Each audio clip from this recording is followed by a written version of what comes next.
Começa agora mais um Crítica de Ponta na TV, uma produção do curso de jornalismo da UEPG.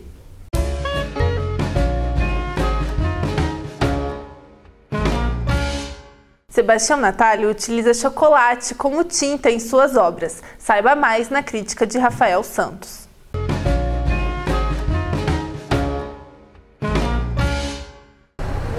A exposição Eu Só Quero Chocolate, do artista plástico e jornalista Sebastião Natalio, é feita toda em chocolate. A matéria-prima vem do próprio doce que o artista usa para construir as obras. Chamativos pela coloração marrom, os 15 quadros apresentam diversos esboços, retratos e releituras. As imagens são criativas, mostrando técnica e precisão. Outro aspecto é o local onde os trabalhos estão expostos. No hall de entrada do Hotel Vila Velha, o ambiente é aconchegante, mas a iluminação deixa a desejar. Por conta das molduras dos quadros serem feitas de madeira e vidro, as luminárias no local ficavam refletindo no vidro dos quadros, o que impedia a visualização das obras de todos os ângulos.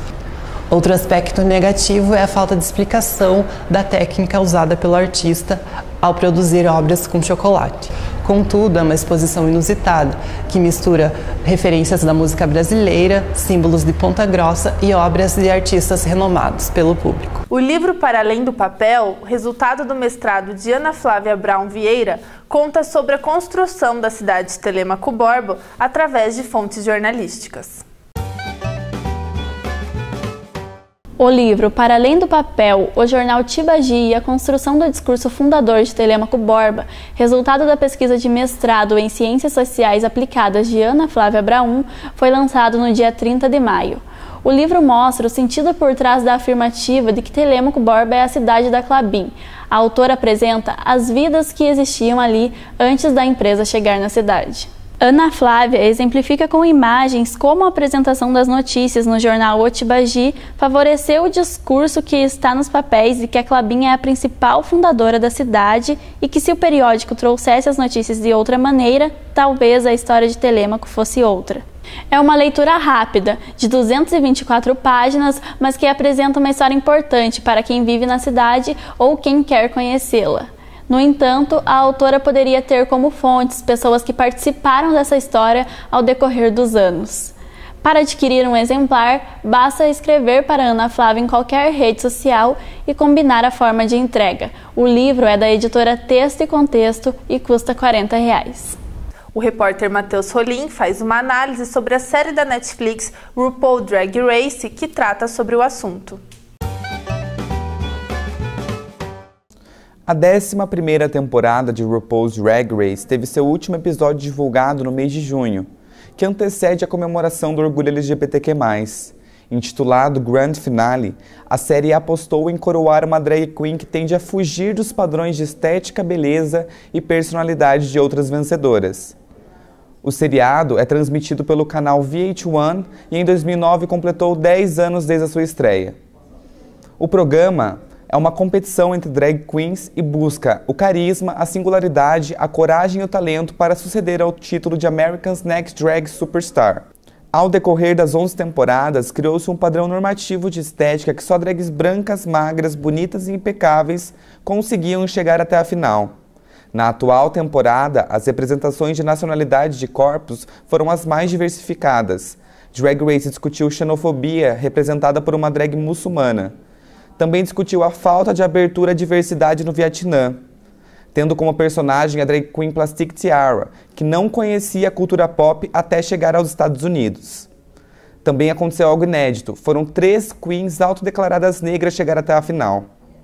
Em conversa com algumas drag queens de Ponta Grossa, a maioria começou a se montar por influência de RuPaul's Drag Race. Embora o seriado tenha apostado em coroar uma drag queen que tende a fugir dos padrões, fica a dúvida se os produtores realmente queriam uma maior representatividade do mundo drag ou se foi apenas para atender as expectativas do público, que há muito tempo vinham comentando e criticando a falta de representatividade no elenco. Mesmo com controvérsias, o reality abriu portas para a comunidade LGBT que se identificam com a cultura drag. Com a chegada do inverno, as sopas passam a compor o cardápio dos restaurantes em Ponta Grossa. O dia 21 de junho marca o início do inverno no hemisfério sul. Na estação mais fria do ano, a sopa toma conta do cardápio dos brasileiros e com mais expressão no sul do país. Conhecida como a comida mais antiga e tradicional da alimentação humana, até a Idade Média a sopa era feita com água quente, vegetais ou ervas e carne cozida. Mas ao longo dos séculos ela foi sendo sofisticada com temperos fortes, caldos, massas e carnes. Gourmetizadas, hoje as sopas são vendidas por quilo na maioria dos restaurantes e cafés em Ponta Grossa. Um dos locais mais conhecidos neste ramo no inverno pontagrossense é o Supermercado Vitor, no bairro Sabará. Na praça de alimentação, no piso superior do mercado, o buffet inclui dezenas de tipos de sopa com cardápio variado ao longo da semana. Canja com frango, sopa de feijão, sopa de legumes, sopa eslava, creme de abóbora, sopa de capelete e assim por diante. O quilo da sopa no Supermercado Vitor custa R$ 31,90 e 2 conchas saem em média R$ 8,00. O buffet oferece uma variedade de acompanhamentos: torradas, tortilhas, pães, queijo, bacon, couve. E além de refrigerantes e água, tem em torno de 15 garrafas de vinho à disposição do cliente ao custo de R$ 9,00 a taça. Os pratos ofertam sabores variados. A maioria tem textura e tempero na medida certa, mas percebe-se a dificuldade para manter esses pratos quentes. Para evitar o problema, a gerência do restaurante disponibiliza um micro-ondas ao lado da mesa do buffet como alternativa. A sopa de feijão difere das demais na homogeneidade pela quantidade de elementos da receita, o que acaba confundindo um pouco o paladar. Chama atenção no serviço o valor cobrado pelo prato. Além do Supermercado Vitor, outros estabelecimentos trabalham com sopa e o valor segue a mesma faixa, mesmo se tratando de um prato popular feito à base d'água. No Café Ferrara, no centro de Ponta Grossa, por exemplo, a sopa tem valor único de R$ 26,90, independente da variedade ofertada. No Café Colonial do Hotel Planalto, o valor por quilo é R$ 49,90. Já o Soap Truck, um trailer de sopas localizado no centro de Ponta Grossa, vende por quilo cumbucas de sopa de 480 ml a R$ 12,00. O tênis All-Star é um exemplo clássico do que sempre está na moda. Confira na crítica de Milena Oliveira. Há exatos 111 anos, a marca All-Star foi criada e coleciona histórias que vêm desde o mundo da música até o mundo da moda e o mundo dos esportes.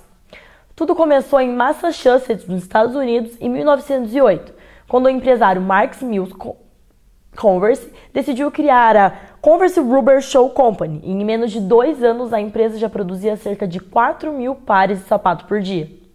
Em 2017, a companhia lançou o tênis que é mais parecido com os de hoje, feito de lona e o solado de borracha. O tênis ganhou ares mais descolados quando o jogador de basquete Charles Chuck Taylor decidiu se juntar à marca e deu algumas dicas, como criar fissuras no solado para diminuir as derrapagens na quadra.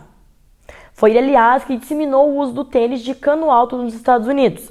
Enquanto jogava, ele convencia os seus técnicos e jogadores a utilizar o All-Star de cano alto, um dos ícones da marca até hoje e que tem o nome de Chuck Taylor em sua homenagem.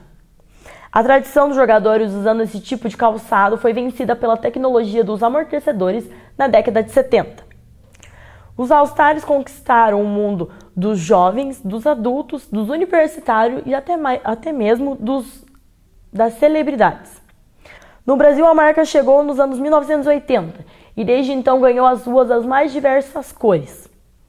No ano de 2017, era vendido 1,2 mil pares de tênis por ano aqui no Brasil. E hoje em dia pode ser encontrado em mais de 160 países do mundo.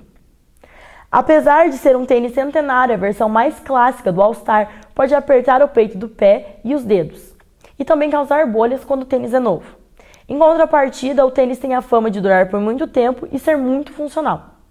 O preço do calçado varia de R$ 80 a R$ 400 dependendo do modelo.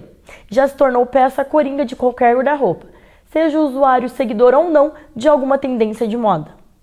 Os tênis mais vendidos são os de cano baixo, preto, branco e vermelho. O repórter Tyler de Pauli analisou o site A Rede, que é um dos 5 mais acessados no Paraná. portal A Rede é um dos principais sites de notícias dos Campos Gerais. Segundo o próprio site, figura entre os 5 mais lidos do Paraná e é a liderança do segmento em Ponta Grossa. O sucesso, segundo o próprio site, se deve às notícias rápidas, vídeos 24 horas por dia, 7 dias por semana e também à interação nas redes sociais.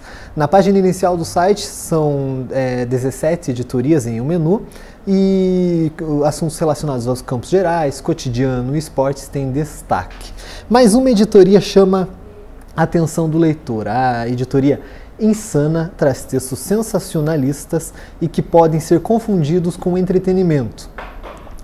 Algumas dessas manchetes trazem informações imprecisas, talvez para fazer o leitor ter curiosidade e clicar para ler mais. Alguns princípios jornalísticos também podem ser questionados, como a proximidade dos fatos. Muitas manchetes são de coisas que aconteceram em outros países, inclusive. Normalmente as matérias não são assinadas por repórteres e depois de compartilhadas nas redes sociais geram discussões entre os seguidores do portal. O portal A Rede deve tomar cuidado ao publicar essas manchetes não jornalísticas para não ser confundido com uma prática muito comum nas redes sociais, que são as caça-clique. A repórter Franciele Ampolini acompanhou o show da banda mais bonita da cidade no Cine Teatro Ópera. Luzes azuis, gelo seco e um público aguardando ansioso. Assim começou o show da banda mais bonita da cidade. Na abertura, o grupo combinou efeitos que criassem uma certa atmosfera, uma ambiência que transmitisse tranquilidade e leveza para quem assistia. Mesmo as músicas sendo do estilo MPB, os instrumentos, quando combinados juntos, lembravam muito um rock estilo da banda Pink Floyd, por exemplo. O público, cerca de 400, 450 pessoas, maioria jovens estudantes, conseguia se conectar com aquela sensação de liberdade vinda da música e que circulava no Teatro Ópera onde aconteceu o show. O volume do som, no entanto, não foi proporcional, porque passava o limite confortável e acabava deixando a vocalista um pouco abafada. Mesmo sendo o centro de quase todas as bandas, a vocalista que não foi o que chamou mais atenção. O pianista, sem dúvidas, foi o destaque. Demonstrou domínio e pareceu estar à vontade, deixando a apresentação ainda mais especial e colorida. O show em comemoração aos 10 anos da banda mais bonita da cidade aconteceu no último dia 7 de junho no Cine Teatro Ópera, aqui em Ponta Grossa. O grupo é conhecido pela música Oração, que foi lançada em 2011 e desde então já foi reproduzida em múltiplos formatos, atraindo até versões eletrônicas. O repórter Gustavo Camargo assistiu à peça O que eu deveria ser se eu não fosse quem eu sou, um monólogo que conta a história de uma mulher que sofre um relacionamento abusivo. O monólogo O que eu deveria ser se eu não fosse quem eu sou é um espetáculo que retrata a história de uma mulher que sofreu violência física e psicológica num relacionamento abusivo durante 15 anos. A peça expõe os vários estágios que um relacionamento tóxico provoca na rotina de uma mulher, desde a pressão familiar até a perda de confiança em si mesma, devido à violência simbólica que o companheiro demonstrava através de atitudes e palavras. No centro do palco, o único e principal cenário é uma teia de cordas que carrega vários significados no decorrer da peça. Uma hora é o abrigo da mulher e em outro a própria casa que se torna uma prisão. O figurino da personagem é simples e de cores neutras. O desfecho da peça é marcado pela decisão da personagem em continuar correndo com a vizinha, escondida do marido, até que ela redescobre a paixão por um esporte e por si mesma, recuperando a autoestima para enfrentar a situação que vivenciava rotineiramente em sua casa. O espetáculo O que eu deveria ser se eu não fosse quem eu sou é escrito, dirigido e encenado por Michela França, com produção do grupo Dia de Arte de Ponta Grossa. A peça foi apresentada no Centro de Cultura durante a última Quarta Cultural, dia 12, e será interpretada novamente na próxima quarta, dia 19. Este foi mais um Crítica de Ponta na TV. Para acessar a edições anteriores, acesse o site www.periodico.sites.epg.br. Até a próxima edição.